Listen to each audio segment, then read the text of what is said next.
এবং সাথে সাথে কোরআন এবং হাদিস থেকে আলোচনা করার শোনার সুযোগ দান করেছেন, এজন্য আবার শুকর আদায় করি আলহামদুলিল্লাহ। আজকে যে বিষয়ে আলোচনা করব বড় গুরুত্বপূর্ণ একটি আলোচনা। রবিউল আউয়াল মাস, আজকে 8 রবিউল আউয়াল। এই রবিউল আউয়াল মাসে কে নিয়ে অনেক মানুষ রবিউল আউয়াল মাসে আসলে অনেক মানুষ ইবাদতের নামে অনেক কিছু করে থাকে যেগুলো কোরআন হাদিস কোথাও নেই এবং রাসূলের জীবনেও নেই, সাহাবায়ে কেরামের জীবনেও নেই, তাবেঈন তবে তাবেঈনদের জীবনেও নেই, এমন কিছু কর্ম করে থাকে। এর কারণ হলো 12 রবিউল আউয়াল একটি দিন আসছে সামনে, যেই দিন বলবেন হুজুর 12 রবিউল আউয়াল তো রাসূলের জন্মদিন, মৃত্যুর দিন।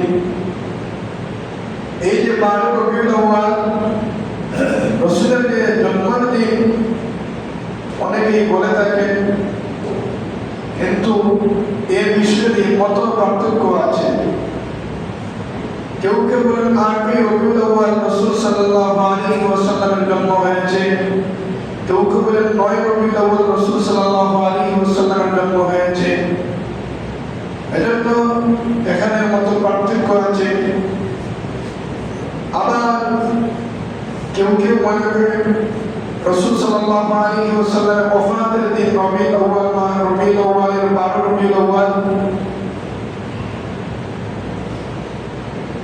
আমরা যদি লক্ষ্য করে শুনুন, খুব গুরুত্বপূর্ণ কিছু আলোচনা করব, যেগুলো করলে আলোচনা করলে আমাদের অনেক বিষয়ে আমাদের সহল হবে, অনেক বিষয়ে আমরা জানতে পারবো। আল্লাহ যদি আমাকে তৌফিক দান করেন তাহলে কিছু আলোচনা করব। ওই দিনটা যদি কেউ যদি রাসূলের জন্ম হিসেবে পালন করে 12 রবিউল আউয়াল মাস, আবার যদি কেউ মৃত্যু হিসেবে পালন করে তাহলে তো সেদিন হবে দুঃখের দিন, ঠিক কিনা? কেউ যদি জন্মদিন হিসেবে পালন করে তাহলে সেটা হবে সুখের দিন হিসেবে, কথাটা ঠিক কিনা? যদি ওই একই দিনে দুইটা বিষয় হয়ে থাকে, জন্মের দিন আবার মৃত্যুর দিন, কিন্তু কোনোটাই কিন্তু সঠিক নয়। তবে ওই দিনটা যে সঠিক, ওই দিনে রাসূল সাল্লাল্লাহু আলাইহি ওয়াসাল্লামের জন্ম হয়েছে, ওই কথাটা যদি সঠিক হয়ে থাকে, আবার যদি ওই কথাটা সঠিক হয়ে যদি কেউ যদি ওই দিনে যদি খুশি করে, ফুর্তি করে, আনন্দ করে, আবার যদি ওই দিনটা যদি মৃত্যুর দিন হয়ে যায়, তাহলে মৃত্যুর দিনকে কেউ কি খুশি করে? আপনার বাবার মৃত্যুর দিন কেউ কি আমরা খুশি করবো? ভাই লক্ষ্য করে শুধু মৃত্যুর দিনে কেউ আমরা খুশি করবো? মা বাবার মৃত্যুর দিন হলে দাদা দাদি খুশি করবো না। এখন আমরা কি করব? ওই দিনটা আমরা কিভাবে পালন করব? এটা প্রশ্ন আসে না? এখন আমি যদি জন্মদিন হিসেবে রাসূলের জন্ম হয়েছে, এটা সমস্ত মুসলমানদের জন্য এটা খুশির সংবাদ, কথা ঠিক কিনা?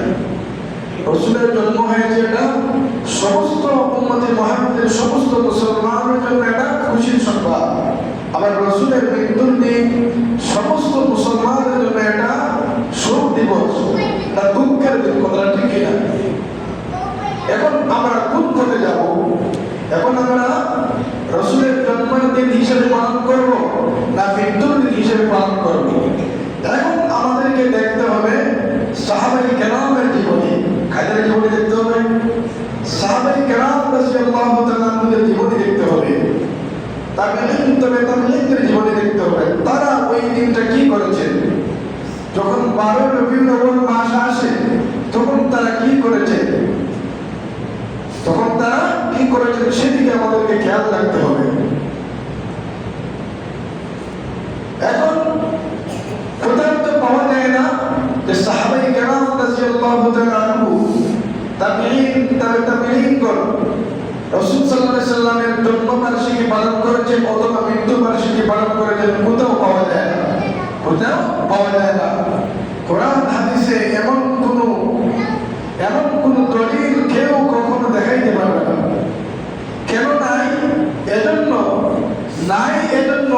রাসূল সাল্লাল্লাহু আলাইহি ওয়াসাল্লামের জন্ম তারিখ নিয়ে মতানৈক্য আছে। কেউ বলেছেন 8 শাওয়াল জন্মগ্রহণ করেছেন, কেউ বলেছেন 9 শাওয়াল রাসূল সাল্লাল্লাহু আলাইহি ওয়াসাল্লাম, 9 রবিউল আউয়াল রাসূল সাল্লাল্লাহু আলাইহি ওয়াসাল্লাম জন্মগ্রহণ করেছেন, কেউ এরকম বলেছেন। বুঝতে পারছেন? যদি যদি রাসূল সাল্লাল্লাহু আলাইহি সাল্লামের দ্বারা জন্মবার্ষিকী পালন করতেন, মৃত্যুবার্ষিকী পালন করতেন, তাহলে তো এরকম হতো না। কথাটা ঠিক কিনা? এজন্য আমরা সাহাবায়ে কেরাম রাদিয়াল্লাহু তাআলা আনহুকে, তাবেঈন, তাবেঈনদেরকে আমরা তাদেরকে অনুসরণ করব, তাদেরকে আমরা অনুসরণ করব। তারা কি করেছেন ওই দিনে? রবিউল আউয়াল মাসের 12 রবিউল আউয়াল যখন আসে, তখন তারা কি করেছেন? তখন তারা কি করেছেন, কোনভাবে তারা পালন করেছেন, এটা দেখতে হবে। এটা হচ্ছে আমাদের দলিল। এটা কি আমাদের দলিল? দুস্তার বুজুর্গগণ, এখন প্রশ্ন আসে, আমাদের কিছু ভাই আছেন, আমি কিন্তু কারো বিরোধিতা করতেছি না, আমাদের কিছু ভাই আছেন ওই দিনে যখন 12 রবিউল আউয়ালের দিন যখন আসে, ওই দিন তারা মিছিল করেন, ওই দিন তারা একটা মিছিল বের করেন এবং ব্যানার পেস্টন, তারা বড় বড় ব্যানার পেস্টন, মঙ্গল বেঙ্গল ব্যানার পেস্টন তারা বের করেন। এগুলো তারা বের করে তারা খুশি করেন। তো আমি তাদের এই আবেগের কে আমি নিন্দা করতেছি না। একটা কথা মনে রাখবেন, আবেগ করতে হলে হুঁশ ঠিক রাখতে হবে, হুঁশ ঠিক রাখতে হবে। আমি যে আবেগকে দেখাচ্ছি, ওই আবেগটা শরীয়তে আসে কিনা সেটা খেয়াল রাখতে হবে। কথা বুঝতেছি? শরীয়তে এটা আসে কিনা, আমার আবেগটাকে শরীয়তের সাথে ঠিক রাখতে হবে, আমার আবেগটা শরীয়তের সাথে ঠিক রাখতে হবে।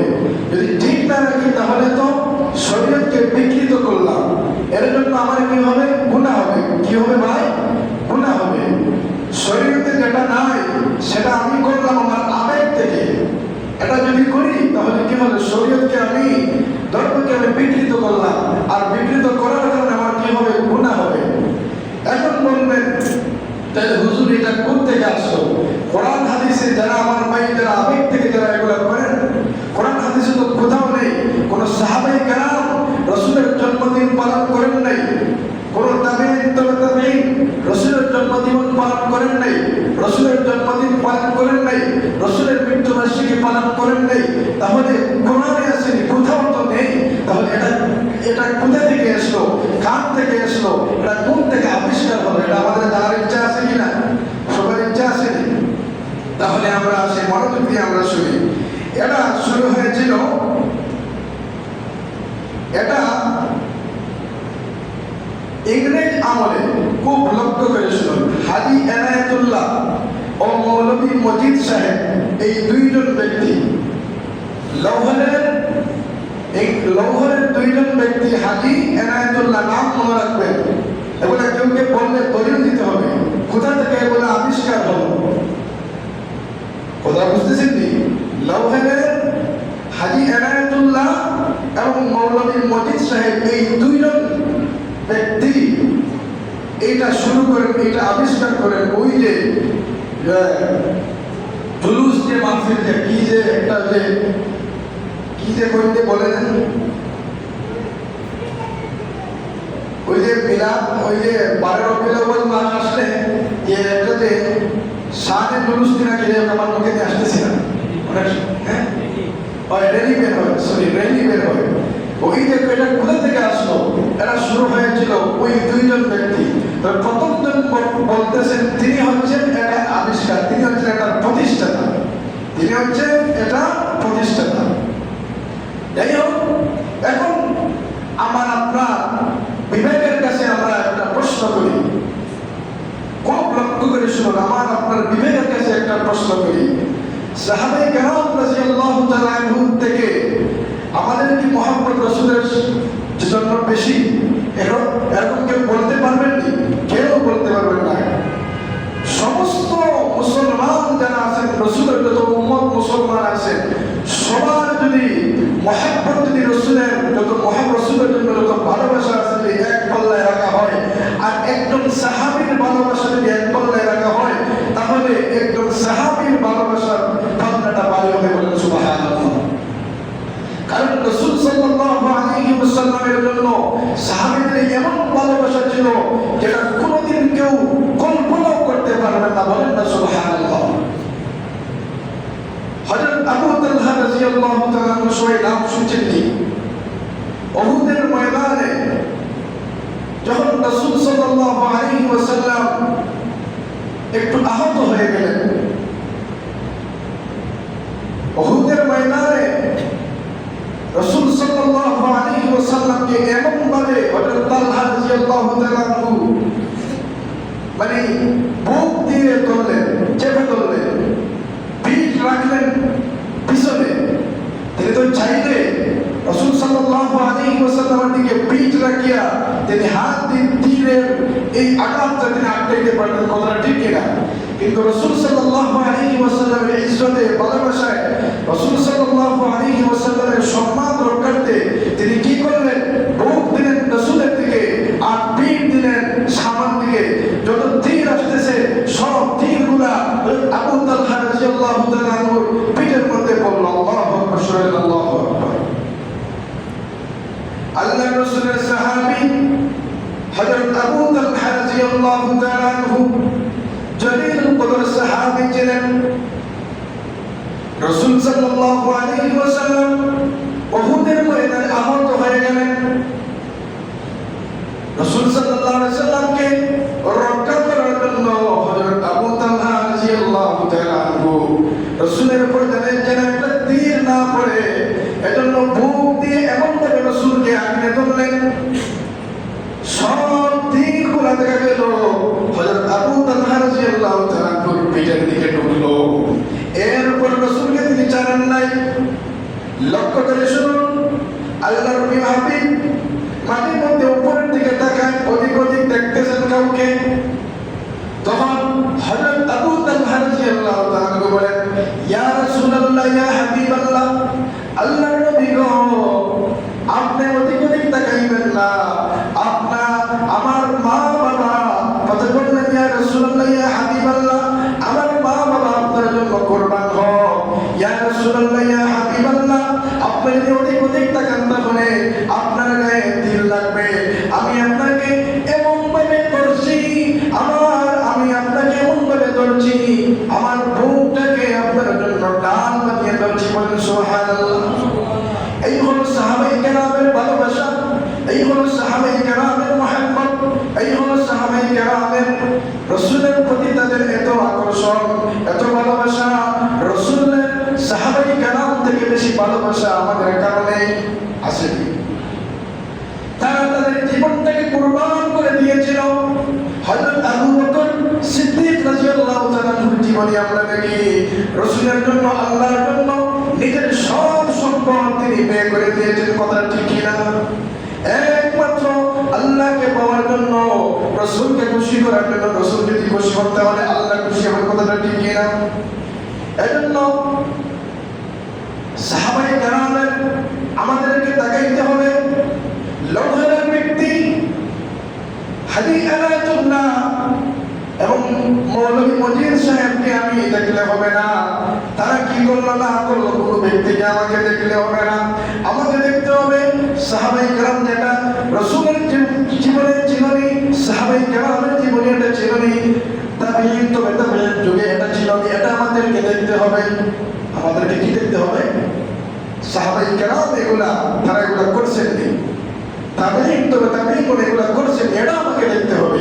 আমরা কোনো ব্যক্তিকে আমরা অনুসরণ করবো না, আমরা কোনো ব্যক্তিকে অনুসরণ করবো না। কথাটা বুঝতে পারছেন নি? আমি কিন্তু কারো বিরোধিতা করতেছি না, এটা কিন্তু আবেগ থেকে অনেক কিছু আমরা করি না বুঝিয়া। এটা যদি আমরা এরকম যদি করতে থাকি তাহলে আমাদের সন্তানরা এরকম করবে, আমাদের সন্তানরাও বলবে যে আমার বাবা দেখছি এরকম করেছেন, আমার দাদাও দেখছি এরকম করেছেন, আমার বাবাও দেখছি এরকম করেছেন, তাহলে তারাও একটা এরকম কাজ করবে কিনা? এজন্য আমাদেরকে বোঝা দরকার কিনা? বোঝা দরকার আছে কিনা? আমাদের মডেল হচ্ছে রাসূল সাল্লাল্লাহু আলাইহি ওয়াসাল্লাম, সাহাবায়ে কেরাম রাদিয়াল্লাহু তাআলা আনহু, তাবেঈন তারা হচ্ছেন আমাদের মডেল। তারা হচ্ছেন কি? আমাদের মডেল। তারা যেটা করছেন সেটা আমরা করব। কোরআন হাদিসে যেটা পাওয়া যায় না, তারপরে দেখবো আমরা সাহাবায়ে কেরাম এটা করছেন কি করছেন না, এটা করছেন কি করছেন না, তারা না সমর্থন দিচ্ছেন না, এটা আমাদেরকে দেখতে হবে। এই হলো আমরা আমাদের জীবনকে পূর্ণ করা সিস্টেম, নিয়ম। কথাটা বুঝতে পারছেন? দুই নম্বর হলো এই যে মিলাদুন নবী, কথাটা বুঝতে খুব ভালো করে শুনুন। ওই যে মিলাদুন নবী যে আমরা যে মিলাদুন নবী যেটা করা হয়, আমরা কিন্তু খুব লক্ষ্য করে শুনুন, আমরা কিন্তু মিলাদ পড়ি না। মিলাদুন নবী হচ্ছে রাসূলের জন্মদিন উপলক্ষে জন্মদিন পালন করা। তাহলে রাসূলের এই মিলাদুন নবী যেটা আমরা কিন্তু মিলাদ করি না, মিলাদ পড়ি। আসলে মিলাদ কিন্তু পড়ার বিষয় না, মিলাদ কিন্তু করার বিষয়। যদি কেউ যদি মিলাদুন নবীটা যদি পালন করে তাহলে কিন্তু নেকি আছে। সঠিক তরিকায় যদি কেউ যদি মিলাদুন নবী কেউ করে তাহলে এটা কিন্তু নেকি আছে, তার জন্য বরকত হবে, রহমত বরকত তার উপর বর্ষিত হবে। এখন বলবেন হুজুর মিলাদুন নবী কিভাবে আমরা করবো?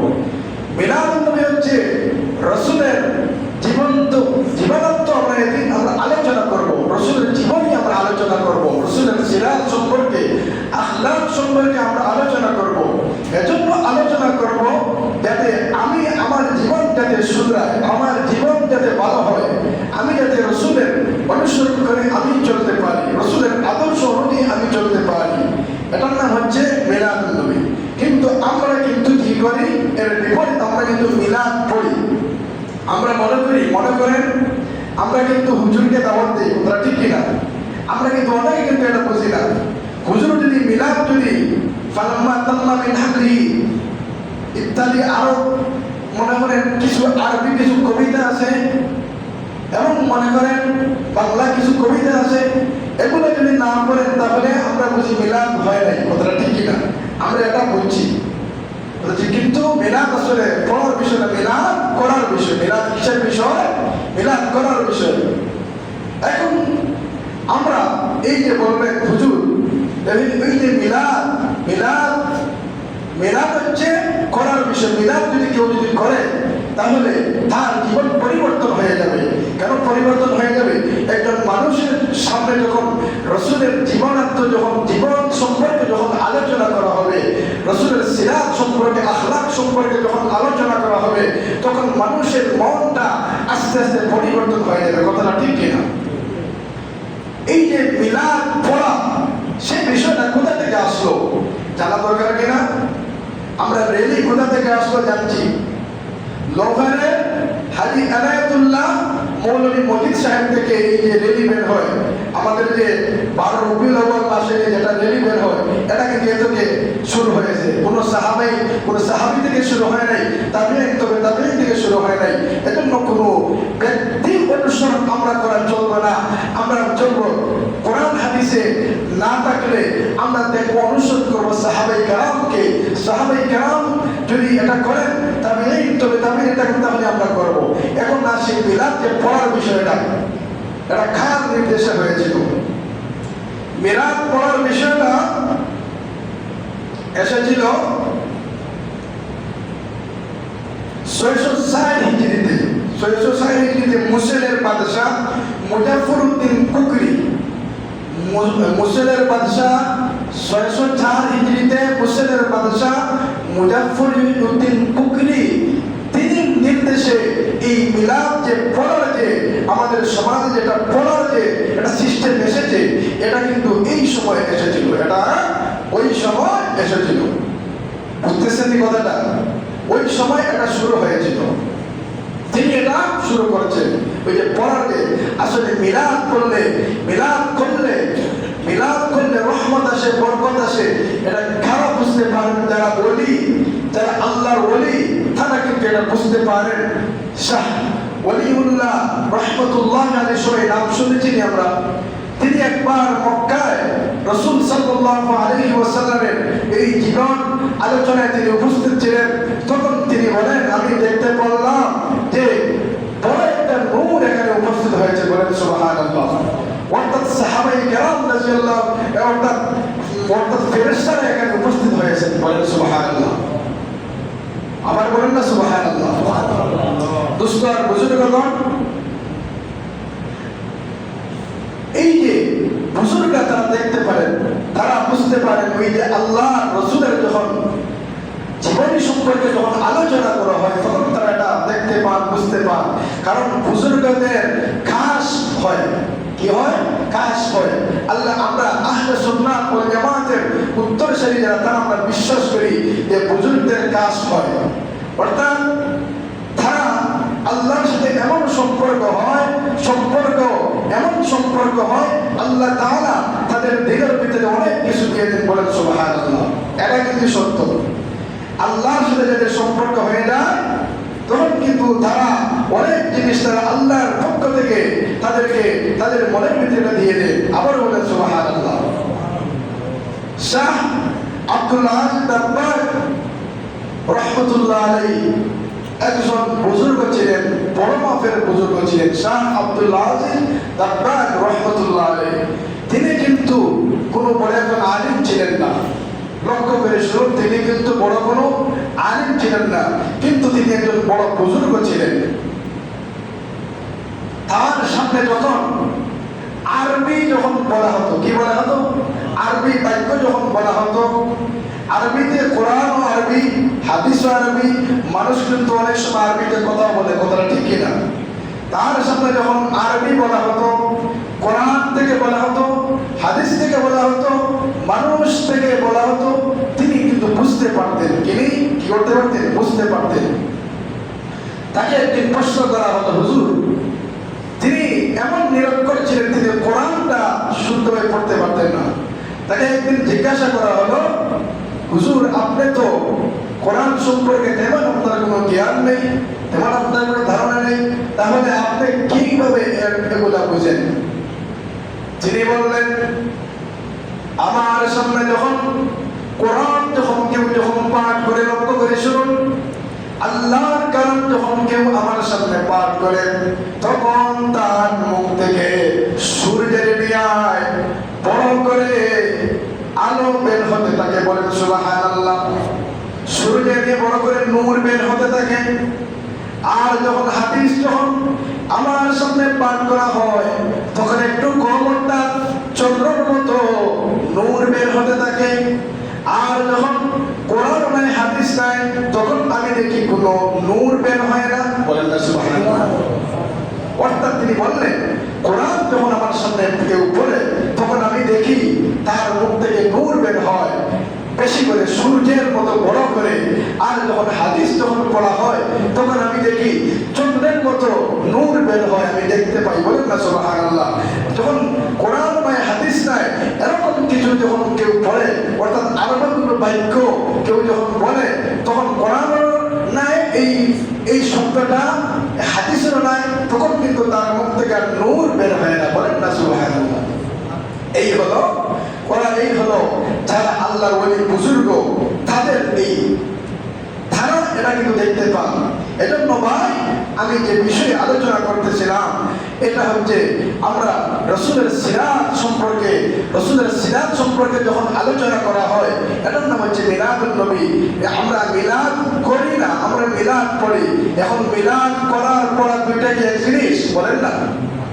মিলাদ যখন করে তখন কিন্তু আল্লাহর রহমত বরকত নাযিল হয়। আর মিলাদ পড়া এটা কোথা থেকে আসলো? মিলাদ পড়া, আমরা তো মিলাদ করি। এখন আমি কিন্তু মিলাদের বিরোধিতা করতেছি না, মানে ওই যে দাঁড়িয়েতে একটা মিলাদ আছে না, কত সময় পড়িয়া দাঁড়িয়ে যান, এটা কোথা থেকে আসলে এটা আপনাদের বুঝাইতে যাচ্ছি। আমাকে একদিন একজন ছাত্র ভাই আমাকে বলছে, শাহ ওলিউল্লাহ রাহমাতুল্লাহ আলাইহি তিনিও কিয়াম করতেন, অর্থাৎ তিনি আমাকে এটা বুঝাইছেন যে তিনি এরকম মিলাদ করতেন। তিনি মিলাদ করতেন কিন্তু মিলাদ পড়তেন না। আপনারা লক্ষ্য করে শুনুন, মিলাদ করা এক জিনিস আর মিলাদ পড়া এক জিনিস। মিলাদ করলে কি হয়? আল্লাহর রহমত বরকত এখানে নাযিল হয়। এখন ওই মিলাদটা আমরা সারা বছর পড়বনি না, শুধু 12 রবিউল আউয়াল মাস আসলে, শুধু রবিউল আউয়াল মাস আসলে আমরা মিলাদ করব? শুধু রবিউল আউয়াল মাস আসলে না সারা বছর? সারা বছর মিলাদ করতে হবে। আমি যে প্রত্যেক জুমাবার যে আলোচনা করি, আইম্মায়ে মাসাজিদ যারা আছেন, ইমাম হযরত যারা আছেন, ওয়াইজেন যারা আছেন, তারা কিন্তু সারা বছর কিন্তু রাসূলের এই সিরাত সম্পর্কে, আখলাক সম্পর্কে আলোচনা করেন কিনা? বলেন না। রাসূলের হাদিস ছাড়া এমন কোনো আলোচনা কেউ করেননি? বলেননি? বলেন তো, কেউ করেননি? কোরআন ছাড়া কেউ আলোচনা করেননি বলেন? কেউ আলোচনা করেন না। রাসূলের সিরাত হচ্ছে কোরআন। রাসূলের সিরাত কি? কোরআন। রাসূলের সিরাত কি? জোরে জোরে বলুন, রাসূলের সিরাত কি? কোরআন। রাসূলের জীবন কি? কোরআন। রাসূলের জীবন কি? রাসূল হচ্ছেন জীবন্ত কোরআন। রাসূল হচ্ছেন জীবন্ত কোরআন। আম্মা জান আয়েশা সিদ্দিকা রাদিয়াল্লাহু তাআলা আনহাকে একদিন একজন মহিলা আসে প্রশ্ন করলো, হে আয়েশা, রাসূলের চরিত্র কি? রাসূলের চরিত্র কি ছিল? রাসূলের চরিত্র কি ছিল? তিনি বললেন, হে মহিলা, তুমি কি কোরআন পড়ো নাই? কি বললেন? হে মহিলা, তুমি কি কোরআন পড়ো নাই? সে বলল, হ্যাঁ, আমি কোরআন পড়েছি, কোরআন পড়ি। তাহলে তিনি বললেন, এরপর আম্মা জান আয়েশা সিদ্দিকা রাদিয়াল্লাহু তাআলা আনহা বললেন, কানা খুলুকুহুল কুরআন। রাসূলের চরিত্র হলো কোরআনুল কারীম। রাসূলের চরিত্র কি? কোরআনুল কারীম। কোরআন হচ্ছে কোরআন, কিন্তু কোরআনের ব্যাখ্যা আমরা করতে জানবো। কোরআনের ব্যাখ্যা আমরা রাসূল সাল্লাল্লাহু আলাইহি সাল্লাম থেকে আমরা জানি। কোরআন হচ্ছে মানুষের সংবিধান। কোরআন মানুষকে দিক নির্দেশনা দিয়েছে, কোনটা ভালো কোনটা মন্দ সবগুলা দিয়েছে, কিন্তু এটা আমরা কিভাবে বুঝবো? ওই বুঝাইয়া দিয়েছেন বিশ্বনবী জনাবে মুহাম্মদুর রাসূলুল্লাহ সাল্লাল্লাহু আলাইহি ওয়াসাল্লাম। সবাই বলুন। যেমন মনে করেন নামাজের কথা কোরআনে এসেছে, নামাজ পড়ো, কিভাবে নামাজ পড়বো, কিন্তু সেটা ব্যাখ্যা নিয়ে বলা হয় নাই। রাসূল সাল্লাল্লাহু আলাইহি ওয়াসাল্লাম বলে দিয়েছেন এবং দেখাইয়া দিয়েছেন এবং বলেছেন, সাল্লু কামা রাআইতুমুনি উসাল্লি। হে আমার উম্মতেরা, আমি যেভাবে নামাজ পড়ি সেভাবে তোমরা নামাজ পড়ো, অর্থাৎ আমি যেভাবে নামাজ পড়ি সেভাবে তোমরা নামাজ পড়িও। বুঝতে পারতেছেন কি? রাসূলের সিরাত সারা বছর আলোচনা হয় কিনা? হয়নি ভাই। রাসূলের সিরাত সারা বছর আলোচনা হয়, কিন্তু আমরা এটা বুঝি না। আমি এটা বোঝাতে চাচ্ছি আপনাদেরকে যে ওই যে মৃত্যু বার্ষিকী, জন্ম বার্ষিকী, এটা সম্পূর্ণ এটা নিজে থেকে, এটা নিজ থেকে এটা বানায়। কোনো কোরআন হাদিসও নাই, সাহাবায়ে কেরাম থেকেও নাই, তাবেঈন থেকেও নাই, রাসূলের জীবনেও ছিল না। রাসূলের জীবনেও ছিল না। যেমন মনে করেন ওই যে 7 দিনের কুলখানি সিদ্ধি একটা হয়নি, বাবা মা বললে, দাদা দাদি বললে, আত্মীয়জন বললে, মানুষ বলে 7 দিনের সিদ্ধি। এরা সম্পূর্ণ এই 7 দিনের সিদ্ধি নামে সম্পূর্ণ সিদ্ধি হয়ে এটা সম্পূর্ণ শরীয়তকে বিকৃত, এটা কোনো শরীয়ত সম্মত না। আপনার এরকম যে 40 সিদ্ধি যেটাকে বলা হয়, 40 নাম দিয়ে এরকম সিদ্ধ করা সম্পূর্ণ নিষেধ। এইবারে জন্মবার্ষিকী, মৃত্যুবার্ষিকী বানানো সম্পূর্ণ নিষেধ। শরীয়তে কোথাও এগুলো নেই। আপনার মা বাবার জন্য, আপনার আত্মীয়স্বজনের জন্য যে কোনো দিন আপনি তাদের জন্য দোয়া করাইবেন, যে কোনো দিন তাদের জন্য দোয়া করাইবেন, কারণ তারা দুনিয়ার মধ্যে নেই, তারা কিন্তু আমাদের হাতের দিকে তাকিয়ে আছে। আমার সন্তানেরা, আমার আত্মীয়স্বজনরা আমার জন্য কি করতেছে সেগুলো তারা দেখতেছে। কথাটা ঠিক কিনা? এজন্য ভাই, জন্মবার্ষিকী, মৃত্যুবার্ষিকীর দিন নির্ধারণ না করিয়া আমরা যে কোনো সময় তাদের জন্য দোয়া করব। কথাটা ঠিক কিনা? ইনশাআল্লাহ আমরা পারবো তো। ঠিক তেমনি ভাবে রাসূল সাল্লাল্লাহু আলাইহি ওয়াসাল্লামকেও নিয়ে আমরা এই 12 রবিউল আউয়াল মাস আসলে শুধু ওই দিন শুধু খালি এইভাবে কি করতে হবে না, সারা বছর রাসূলের সিরাত নিয়ে আলোচনা করতে হবে। সারা বছর রাসূলের আদর্শ সম্পর্কে জানতে হবে এবং নিজের জীবনে এগুলো ফিট করতে হবে। কথাটা ঠিক কিনা? এটা হচ্ছে রাসূলের ভালোবাসা। রাসূলের ভালোবাসা হবে তখন যখন আমার 3.5 হাত, প্রত্যেকের হাতে 3.5 হাত আমি, ঠিক কিনা? 3.5 হাত আমি, আমার 3.5 হাত বডির মধ্যে যখন রাসূলের সমস্ত সুন্নাত যখন আমি এই ফিট করব, তখন হবে প্রকৃত আমি রাসূলের ভালোবাসা আমার মধ্যে এসেছিল। কথাটা ঠিক কিনা? অন্যথায় রাসূলের ভালোবাসা আমার নেই, এটা আমাকে বুঝতে হবে। কারণ সাহাবায়ে কেরাম, একটু আগে বলেছিলাম যে সাহাবায়ে কেরাম রাদিয়াল্লাহু তাআলা আনহু রাসূলকে কত ভালোবাসতেন, রাসূলকে কত ভালোবাসতেন। আল্লাহ রাসূলের চাচা আবু লাহাব, সবাই নাম শুনছেন নি? কাফির হয়েও, এটা এক ঘটনা বলে শেষ করে দেব। আল্লাহ রাসূলের চাচা আবু লাহাব যখন রাসূল সাল্লাল্লাহু আলাইহি ওয়াসাল্লামের জন্ম হয়েছে এই সুসংবাদ যখন পাইলেন তার দাসী সুয়াইবা থেকে, তার দাসী সুয়াইবা যখন গিয়ে বললেন আব্দুল্লাহর ঘরে একটা পুত্র সন্তান হয়েছে, কি বললেন? আব্দুল্লাহ করে একটা পুত্র সন্তান হয়েছে। তখন তিনি কি করলেন? খুশিতে, এই সুসংবাদ পেয়ে খুশিতে ওই দাসীকে তিনি কি করে দিয়ে দিলেন? দাসীকে বললেন, তুমি আজকে থেকে আমার আর গোলাম হওয়া লাগবে না। দাসীকে বললেন, আজকে থেকে তুমি আমার গোলাম থাকা লাগবে না। তুমি আজকে থেকে তুমি তোমার একাই চলো, কোনো সমস্যা নেই। আগের জমানায় কিন্তু দাসীকে মানে টাকা দিয়ে মানুষ কিন্তু, কথাটা ঠিক না। যখন এই সুসংবাদ যখন পাইলেন তখন বললেন, আজকে থেকে তুমি আমার দাসী আর নাই, তুমি এখন তোমার যা ইচ্ছা তুমি তা করো। এই কাজটা করার কারণে হযরত আব্বাস রাদিয়াল্লাহু তাআলা আনহু তিনি স্বপ্ন দেখলেন, যখন আবু লাহাব যখন ইন্তেকাল করলো, যখন আবু লাহাব ইন্তেকাল করার পর আব্বাস রাদিয়াল্লাহু তাআলা আনহু স্বপ্ন দেখলেন আর জিজ্ঞাসা করলেন, তোমার অবস্থাটা কি? তিনি বললেন, আমি কঠিন অবস্থায় আছি, কিন্তু বাতিজার জন্মের এই সুসংবাদ পাওয়ার কারণে যে 2 আঙ্গুল দিয়ে আমার দাসীকে যে আমি তাকে যে আমি বিদায় করে দিয়েছিলাম, আমার দাসীকে যে আমি তার নিজের মতো চলার অনুমতি দিয়েছিলাম, ওই কারণে 2 আঙ্গুলটা দিয়ে তাকে ইশারা দিয়ে বলেছিলাম, যখন সোমবার আসে, প্রতি সোমবার যখন আসে, ওই সোমবার আসলে আমি 2 আঙ্গুলটা আমি চুষি, আর চুষার কারণে আমার ভিতরে একটা আরাম হয়। বলেন সুবহানাল্লাহ। আল্লাহ সারা সপ্তাহ আমি কষ্ট করতে থাকি, লক্ষ্য করে শুধু একজন কাফির হয়ে যখন রাসূলের ভালোবাসায় এতটুকু করছে, তাহলে আমরা মুমিন হয়ে রাসূলের জন্মদিন পালন করে কিন্তু খুশির দিন। কিন্তু আমরা কিভাবে রাসূলের জন্মদিন পালন করবো বুঝতেছেন নি? ওই রেলি বের করে নি, এগুলো সম্পূর্ণ ভিত্তিহীন।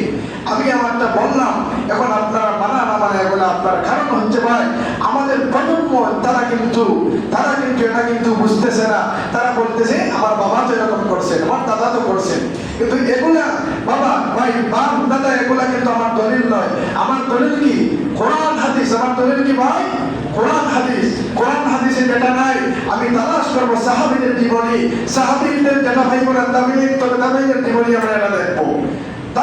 তারা যেটা করছেন, তারা যুগ হচ্ছে সোনালী যুগ, তাদের যুগ কি সোনালী যুগ ছিল।